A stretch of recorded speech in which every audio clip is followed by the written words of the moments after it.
digamos, salvo esos choques exógenos al sistema, 2014 es el primer año en el cual la misma dinámica de funcionamiento interna, sin que las guerras en ese caso, a pesar de que siga habiendo mucha actividad bélica, hayan sido determinantes, hemos tenido menos disponibilidad energética per cápita. Y esa es la senda por la cual vamos a ir en el siglo XXI. Hay pocas dudas al respecto, ¿no? A pesar de todas las nubes de tinta de calamar con la cual se intentan disfrazar las cosas, ¿no? Estamos ya en la fase del cenit del petróleo, ¿no? Incluso instituciones pues, que están vinculadas al establishment, como la Agencia Internacional de la Energía, han reconocido ya desde hace algunos años que el cenit del petróleo convencional de mejor calidad empezó alrededor de 2005 y esa es la fase en la cual estamos, ¿no? Y no va a haber sustitución energética por otras fuentes en la cantidad y la calidad de lo que ha proporcionado los combustibles fósiles en el siglo y medio, 2 siglos que tenemos detrás de nosotros. Solo eso, con independencia de todo lo demás, ya obligaría a organizar casi todo de otra forma en nuestras sociedades. Si hay algo que yo creo que que es quizá pues el obstáculo cultural mayor para hacer frente a esta situación tan complicada que tenemos delante de nosotros, es una sobreestimación de las posibilidades de la técnica, las tecnologías, lo que la tecnociencia, ¿no? La configuración del sistema ciencia-técnica tal como lo tenemos desde mediados del siglo XX, lo que la tecnociencia puede hacer, digamos, para enfrentar esas dificultades. Bueno, tendemos a sobreestimar, ¿no? En el manifiesto se habla de tecnolatría y tampoco es una expresión demasiado exagerada. Nuestra confianza excesiva en la técnica nos está funcionando como, en muchos casos, ¿no? Como un obstáculo para tomar el tipo de opciones culturales, políticas que necesitaríamos para un cambio profundo. Y luego quizá como otro elemento así para la reflexión, venimos también trabajando distinta gente desde hace tiempo con la idea de estrategias duales, en el sentido siguiente, ¿no? Hay una distancia enorme entre lo objetivamente necesario si atendemos a ese tipo de problemas y de análisis que tienen detrás una base científica pues sólida y rigurosa que yo he puesto sobre la mesa, ¿no? Si pensamos en la hecatombe de diversidad biológica, en el descenso energético, en el calentamiento global, tendríamos una necesidad imperiosa de efectuar transformaciones radicales en plazos absolutamente perentorios. Y sin embargo, nuestras sociedades, la mayoría social, está muy lejos, ¿no? de ver la gravedad de ese abismo ante el cual estamos y de la necesidad de cambios tan drásticos y profundos. Ahí hay un bache que es verdaderamente angustioso, ¿no? Un activista brasileño, Chico Huitaker, uno de los iniciadores de los foros sociales mundiales en Porto Alegre y luego en otros lugares, decía en una entrevista hace un año aproximadamente que la imagen con la cual había estado funcionando muchos de estos movimientos de protesta, de resistencia e indignación de los últimos años, esto del 99% frente al 1%, tenía algo de engañoso, ¿no? Eso viene, si recordáis, lo del somos el 99% de Occupy Wall Street, pero lo hizo suyo pues mucha gente en muchos lugares, ¿no? Somos el 99%, la gran mayoría social, frente a solo un 1% de plutócratas, financieros, esa élite transnacional mundial, ¿no? Que está en lo alto de la pirámide de poder. Pero, decía Chico Huitaker, eso tiene su sentido si pensamos solo en términos financieros y económicos, en sentido muy estrecho, pero si pensamos en los problemas de los cuales habla el manifiesto Última Llamada, si pensamos en términos ecológicos sociales, no somos ni de lejos el 99%, ¿no? La parte de la población que puede quizá compartir el tipo de análisis y de alerta de este manifiesto sería más bien un 1%, quizá ahora con el llamamiento en el desierto del Papa Francisco, pues la cosa aumente un poco, y masas de católicos pues se unan a los movimientos ecologistas, ojalá que sí, pero bueno, seguro que las cosas serán un poco más complejas. En fin, es un asunto de una enorme importancia, no penséis que lo digo en broma, ¿no? Lo de la encíclica Laudato Si, pero en fin, lo que hay delante, el bloque de poder y de inconsciencia que hay delante es tan enorme que harán falta más encíclicas y muchas más iniciativas para ir cambiando eso, ¿no? En cualquier caso, seríamos quizá eso, un 1%, quienes podamos ver ese abismo ecológico-social ante nosotros.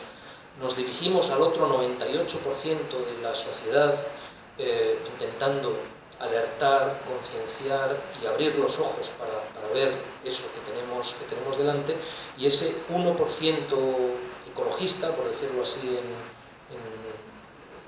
solo una palabra, aunque sea simplificar un poco, ese 1% ecologista lo que pide es al 98% que abra los ojos y que se unan, formando entonces sí un 99% que pueda unirse eficazmente al 1% que está en lo alto de la pirámide de poder. Pero claro, si uno lo ve en esos términos de 1%, 98%, 1%, pues la cosa es un poco menos alentadora, ¿no? Que si somos realmente, si fuéramos el 99%, pues la cosa sería más fácil de llevar adelante, ¿no? Y bueno, quizá eso baste, ¿no? para entrar en la fase de conversación, de debate abierto que decíamos desde el principio que valía la pena tener, ¿no? Esta tarde. Entonces son las 8, tenemos un buen rato, me parece, ¿no? Por lo menos supongo que hasta las 9. Los compañeros y compañeras de aquí de la oficina nos dirán, pero me imagino que hasta las 9 o así. ¿Sí?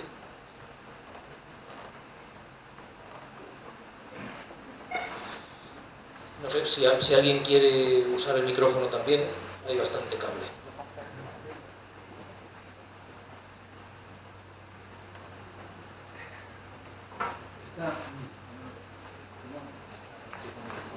Con micrófono se habla, ¿eh?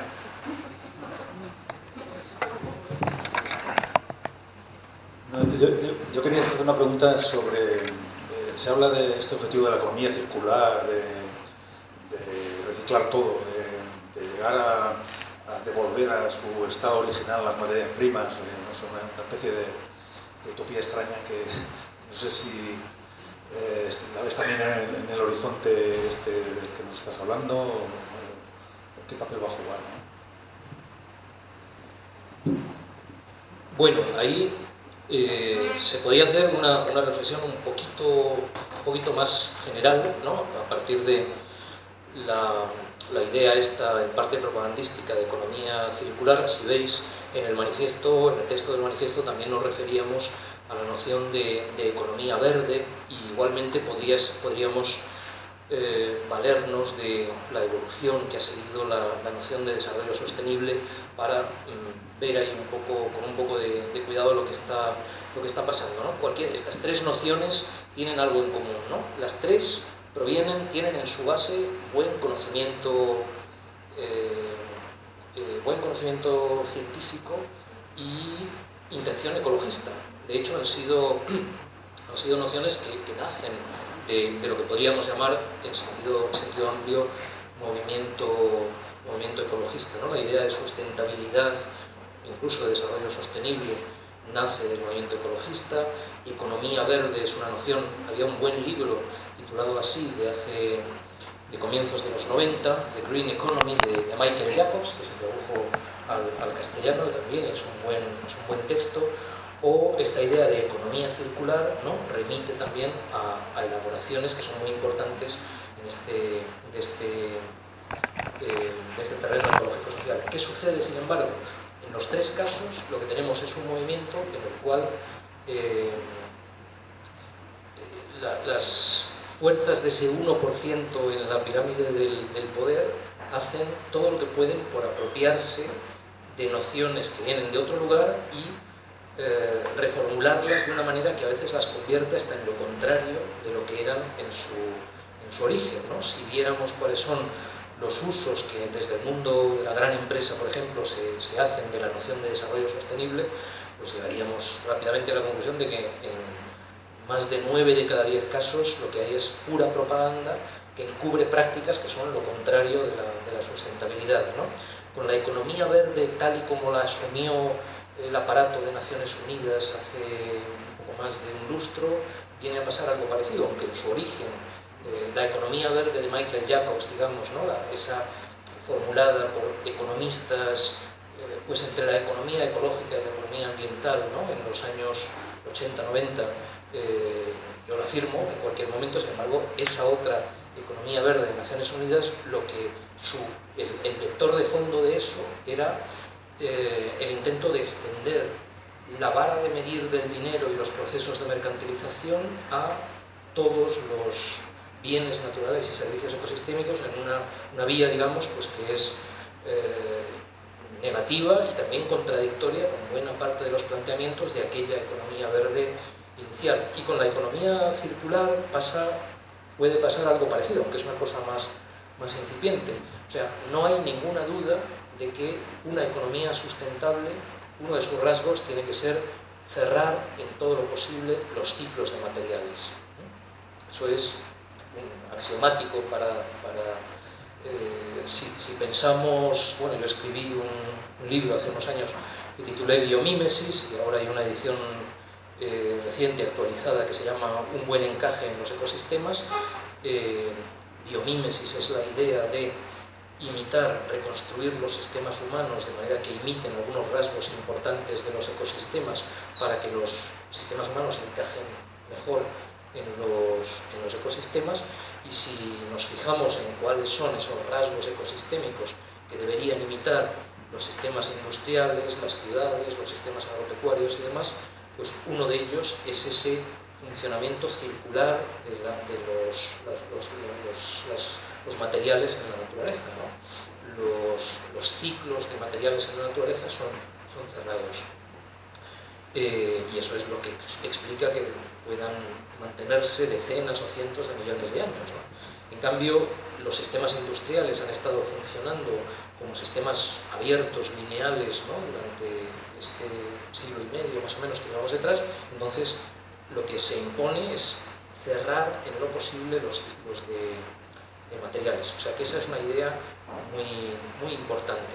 Ahora, de ahí a creer que que esas grandes corporaciones simplemente desarrollando un poco más las prácticas actuales de reciclaje van a conseguir hacer sostenible una economía que pueda seguir creciendo, estamos lejísimos. O sea, ese cierre en todo lo posible de ciclos de materiales, primero, no puede olvidar, y eso es termodinámica básica, que va a haber pérdidas en ese cierre de ciclos, y en segundo lugar, que ya no se puede proseguir con la expansión. O sea, que no tiene sentido proponer una economía circular para seguir creciendo, porque estamos ya más allá de los límites del crecimiento, ¿no? O sea, que ahí un poco, bueno, lo que no hay que olvidar es que las ideas, las palabras y las ideas son un campo de batalla también, ¿no? Y se ve bien, ¿no? Con el análisis que se puede hacer de esas expresiones importantes, ¿no? Y cómo en parte pues van siendo cooptadas, ¿no? Y ahí hay debates, bueno, ya los conocéis, ¿no? Internos a los movimientos sociales desde hace ya tiempo, ¿no? Siempre hay de estas tres nociones, por ejemplo, la que viene de más atrás y ha sufrido mayor degradación es la de desarrollo sostenible, ¿no? Hace ya años que ha habido sectores de los movimientos que han dicho este concepto es ya inservible por completo, deshagámonos de él, el enemigo se lo ha apropiado por completo, no sigamos hablando en esos términos porque es más negativo que positivo, ¿no? Y ahí, bueno, pues hay todo un debate que también se plantea, pues por ejemplo, con respecto a esta noción de economía verde, versión Naciones Unidas y grandes empresas, ¿no?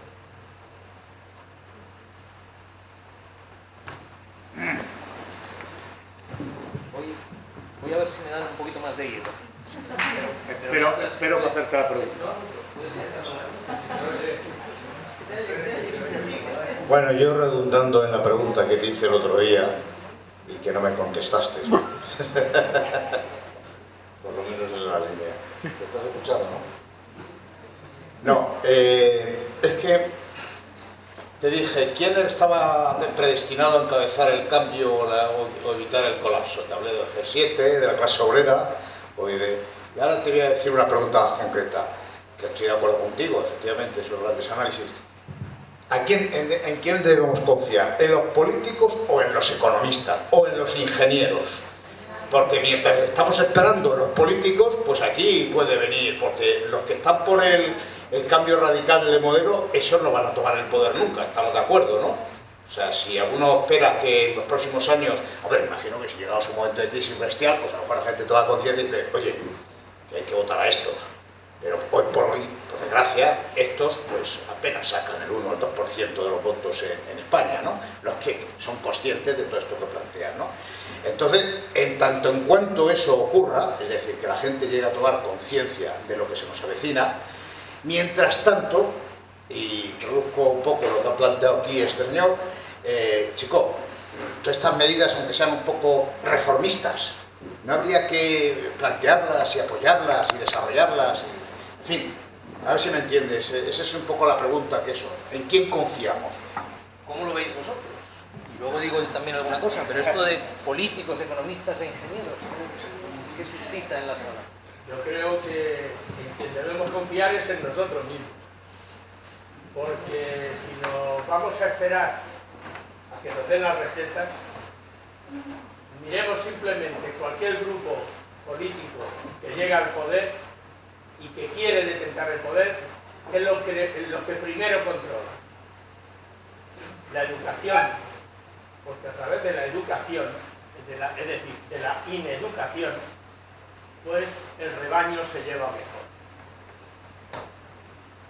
Yo echaría de menos en esta charla muchísima más agilidad y más intercambio de opiniones, aunque sean disparatadas a veces, porque creo yo que en estos tiempos de tanto calor nos dejamos vencer por el propio tiempo acalorado y esperamos a que nos digan algo. Y lo que hay es que decir. Por ejemplo, se ha dicho del año 57, de la crisis del petróleo del 70, de tal, etcétera, etcétera, etcétera. Si es que el problema es que este sistema capitalista que está funcionando, proyectado desde hace casi un siglo, arranca, a mi modo de ver, ni más ni menos que a principios del siglo pasado, cuando se dio un golpe de Estado tan terrible en el 1913, cuando un aspirante al trono americano resultó vencedor, un tal Woodrow Wilson, venciendo a un republicano que se mantenía en el afán de controlar la moneda americana.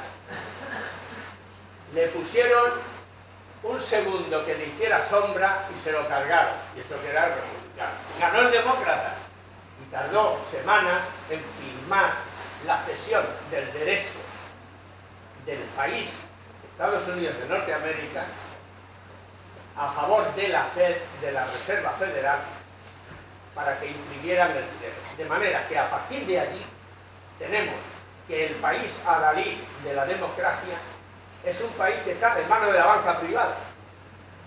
Porque hay muchísima gente que ignora, muchísima, probablemente aquí no, pero en la calle tú dices, ¿qué es para ti la Fed? No saben lo que es, pero si dice la Reserva Federal, dice, hombre, el banco, como el Banco de España, en España estaba la peseta. No señor, no señor. La Fed es un banco privado, que se llama federal para engañar. En realidad, es un banco que se firmó un acuerdo entre 12 bancos federales, porque los países eran federales, y allí consintieron en organizarse desde entonces hacia el futuro para dominar la sociedad. Y lo han conseguido, mejor dicho, lo han conseguido plenamente casi, y lo están consiguiendo, porque en definitiva es el poder económico el que domina a la sociedad que habitamos en la Tierra. Vamos a quitarnos las máscaras no hago ninguna referencia, por supuesto. Vamos a quitarnos la careta de defender un espacio, otro, aquel de más allá, porque en definitiva vamos a empezar a huir de las corrientes economistas. Si es que la economía al final es mucho más sencilla, lo único que pasa es que no lo enseñan a las escuelas porque no interesa. Es como la factura de la luz, joder. Se hace muy difícil para que la gente no la entienda, pero es muy fácil. Compro y vendo y presto dinero y obtengo un beneficio por el dinero que te presto, lo cual es lícito. El problema es que cuando eso se adultera, pues viene el cataclismo final. El otro día, el pase final, porque no quiero hacer justamente lo contrario de lo que estaba pretendiendo, el otro día leía en las redes sociales que los chinos han multiplicado por 4, en 2 años y poco, la superficie en el desierto de Gobi de las pantallas estas fotovoltaicas para la producción de energía. Tirando del hilito, porque en la red se dice muchas majaderías y otras muchas verdades como justo, tiras del hilito y compruebas, resulta que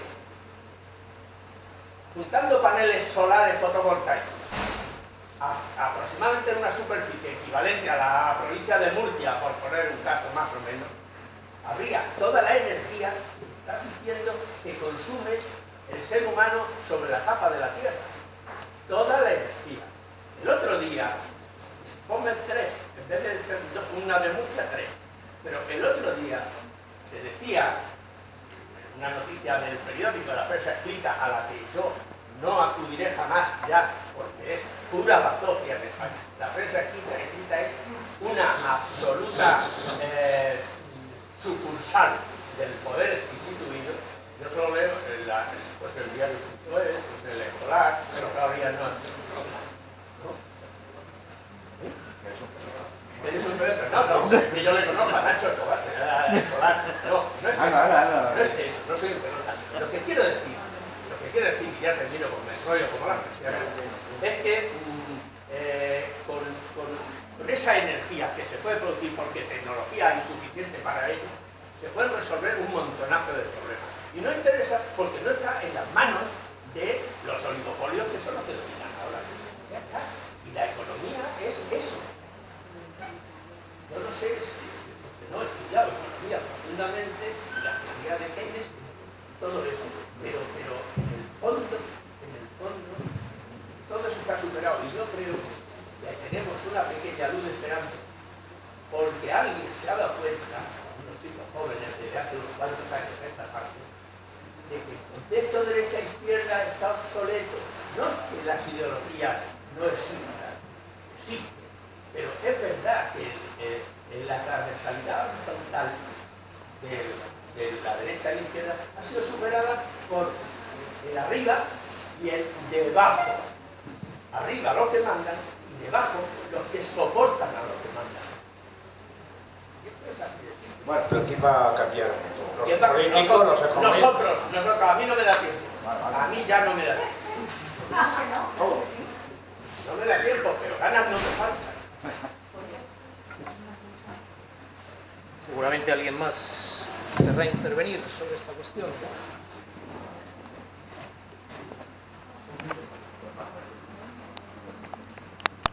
A mí me gustaría que desarrollaras uno de los conceptos que has dicho. Has dado muchos titulares, muchos conceptos para pensar, pero has dicho ruptura de la especie. Rupturas históricas. Sí, me gustaría que desarrollaras eso un poquito, porque me parece muy interesante. No sé por dónde lo vas a enfocar tú, pero bueno, vamos viendo.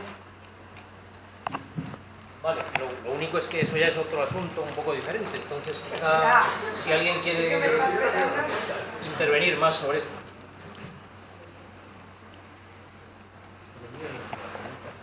Sí, no. Si era una pregunta. Bueno, me llamo Pepe Rivera, soy de un grupo ecologista, entonces no tengo mucho tiempo para pensar el tema global porque la práctica cotidiana es dura y exige mucho, exige un trabajo cotidiano y diario, ¿no? Pero de todas formas yo siempre me he planteado que estas visiones apocalípticas que se repiten sistemáticamente a lo largo de la historia no estamos ante una visión apocalíptica más. El siglo IX me parece que era, el mundo se iba a acabar y estamos aquí, en el año 2000, que todavía lo recuerdo, el mundo también se iba a acabar y seguimos aquí. Entonces creo que la sociedad tiene una capacidad de adaptación muy grande. Muy grande, y a mí lo que me preocupa de esta historia no es si va a cambiar o no va a cambiar, las cosas van a cambiar, eso está claro. El problema es el sufrimiento que ocasiona el cambio. O sea, que un cambio que es inevitable, planificado, racional, puede evitar el sufrimiento.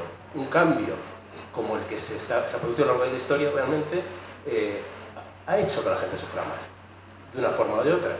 Entonces, que eso es lo que me preocupa en lo fundamental, no si esto va a cambiar o no, y en qué sentido va a cambiar. Pues, hombre, ya eso yo lo hacía más, cambiará en el sentido en que la gente presione, si la gente se conciencia y actúa, conseguirá que el cambio sea mejor y que haya menos sufrimiento. Si nos quedamos en casa, no actuamos, no hacemos nada, pues el cambio generará mucho más sufrimiento del que sería aceptable. Por ejemplo, lo que está pasando ahora mismo, así a niveles políticos, todos hablamos de Grecia, no como Grecia, el pobrecito griego, pero Grecia es la cuna de la democracia, pero se nos olvida África. África es la cuna de la humanidad y están muchísimo peor. Entonces muchas veces hay temas que consiguen, yo personalmente pienso que la solidaridad es un valor, la solidaridad, la comprensión de las intenciones, la compasión, el ser consciente de lo que son los demás, el ser solidarios con ellos, cosa que una sociedad individualista, por eso me llama la atención de los valores que planteabas antes, como la nuestra, es muy difícil de solucionar, pero la gente, yo personalmente creo que tiene un sustrato bueno, que la gente es solidaria, cuando hay alguna catástrofe colaboramos desinteresadamente, sin saber si hasta qué punto eso es bueno o es malo. Yo personalmente creo que la gente en general somos buenos, menos los políticos, que deben haber un gen especial que la gente que siga la política debe tenerlo, ¿no? ¿Qué? O casi todos, ¿no? Bueno, entonces, ¿qué es el tema que me preocupa? Entonces, claro, aquí creo que hay que ser posibilista en parte, es decir, el sistema podemos insistir en que el sistema se mejore, aunque son parches, porque esto va a cambiar inevitablemente, pero es una forma de evitar sufrimiento. Entonces, por ejemplo, que conseguir que haya una mayor utilización de energías renovables, que haya una preocupación ambiental en el tema empresarial, son parches, evidentemente son parches, pero confiando en que algún día la mentalidad de la gente cambie, tomemos todos conciencia, nos hagamos más solidarios y nos dediquemos a pensar que, bueno, que en España vivimos muy bien, que en África viven muy mal y que hay que solidarizar con África y vivir un poco mejor en España y conseguir que en África viva mejor.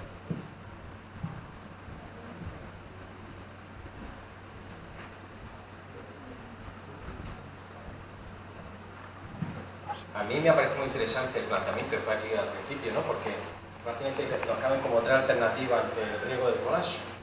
Primero, que es la del crecimiento sostenible. Otra sería lo del crecimiento cero, o lo que entraríamos en la idea de la economía circular, más o menos estabilizarnos dentro de nuestro crecimiento, o al menos evitar los efectos perversos del crecimiento. Y la tercera es la del decrecimiento. Se habla poco de decrecimiento, se habla poco de lo que otros llaman la simplicidad voluntaria, que es la austeridad. Lo que pasa es que la austeridad ahora tiene muy mala prensa, tanto que se ha puesto además austericidio. Hay otra teoría muy bonita que viene a explicar muy bien la dificultad de transmitir la idea del colapso y la necesidad de establecer una economía en términos de crecimiento o un estilo de vida en clave de simplicidad. Y es la teoría esa de la rana que la mete en una olla que se va calentando poco a poco. Se va calentando poco a poco hasta que muere hervida, ¿no? O sea, aquí como no sea con un cataclismo, no se despierta la solidaridad ni ningún otro tipo de cambio. Entonces, resumiendo, la cuestión está en cuál sería la pedagogía, por decirlo en términos, una pedagogía donde realmente, teniendo los datos claros encima de la mesa, la respuesta al riesgo del colapso tiene que ser en términos decrecentista y en términos de austeridad o simplicidad voluntaria. Si no, yo la verdad es que no lo entiendo de otra manera, ¿no? Entonces, ¿cuál es la pedagogía? O sea, ahí hay que hacer un trabajo pedagógico tremendo, porque tiene muy mala prensa hablar de crecimiento cuando te están diciendo, hombre, si hay que crecer al 2, 3, 4% para crear empleo, ¿cómo no va a consumir si entonces dejan de producirse las fábricas y esto va a generar un ciclo infernal? Hombre, austeridad, eso es austericidio. Eso como no te vayan los monjes cartujos, pues vale, pero nuestra sociedad es de consumo, separa todo.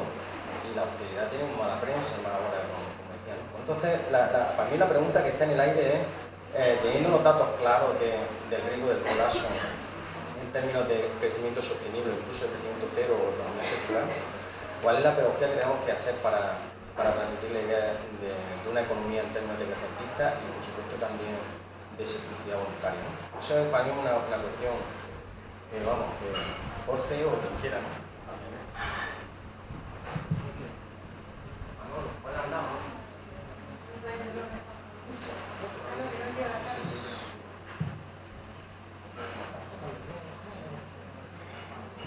Lo mío es muy breve. ¿Qué podemos esperar de la cumbre de París, el cambio climático? Bueno, se están acumulando ya muchas cuestiones distintas y había también una palabra por ahí. Sí.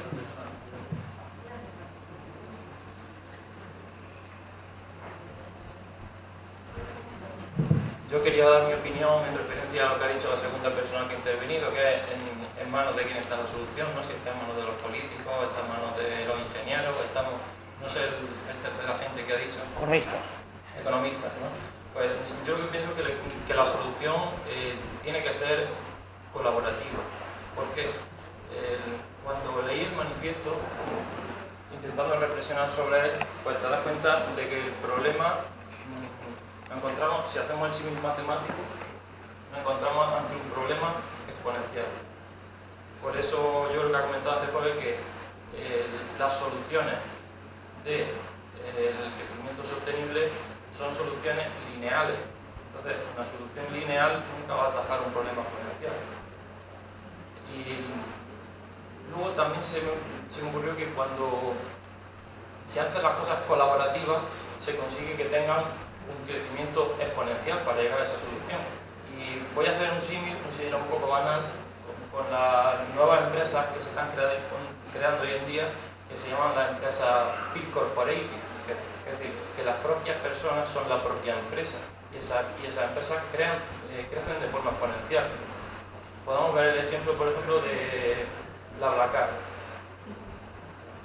Crece de forma exponencial porque es colaborativa, todas las personas contribuyen a ello y transporta más personas que la empresa más grande del mundo.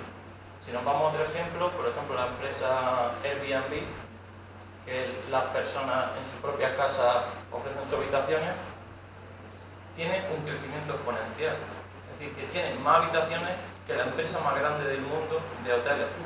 Entonces yo creo que la solución tiene que pasar por una vía colaborativa, si no es imposible. No sé qué opináis sobre eso.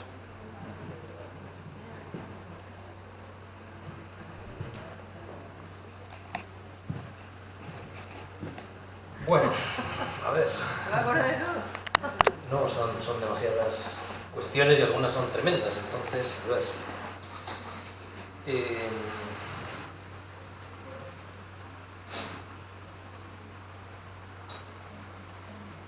¿Podemos esperar que colectivos como los que se mencionaban dentro de la sociedad en la que estamos y en las estructuras en las que estamos formen así en bloque más bien parte de la solución que parte del problema, ¿no? Decíamos políticos, economistas, ingenieros. No, el término es político, lo demás es... No, pero bueno, vale la pena también a lo mejor reflexionar sobre los tres colectivos. Yo diría que si miramos hacia esos tres colectivos, asumiendo, aunque sea parcialmente, la problemática a la que se refiere el manifiesto Última Llamada, vemos rápidamente que en ninguno de esos tres colectivos encontramos, desde luego, esos colectivos como tales están digamos, trabajando para ser parte de la solución y no parte del problema, ¿no? Diría yo. No, perdona, un motivo más. No, que cuando me refería, el único colectivo homogéneo que considero es el de los políticos, otro me refiero más bien a soluciones económicas o soluciones... Pero ojo, en relación con esos problemas, los otros, también los economistas y los ingenieros son bastante homogéneos, por desgracia. Sí, por desgracia. O sea, una de las cosas más impresionantes que han ocurrido a lo largo del siglo XX, lo que llevamos de 21, fijándonos en los economistas. Una de las cosas, en términos así de historia de las ideas, ¿no?, y de historia de la ciencia, una de las cosas más impresionantes que han ocurrido es cómo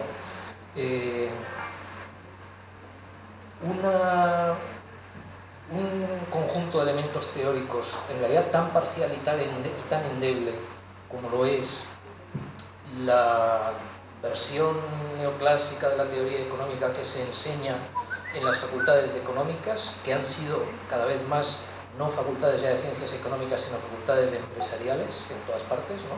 La economía como tal ha ido retrocediendo constantemente y en cambio las habilidades emprendedoras justificadas por esa ideología legitimadora pues ha ido ganando terreno constantemente. O sea, como algo que en términos científicos es tan endeble ha conseguido, sin embargo, hacerse con un monopolio casi absoluto de la verdad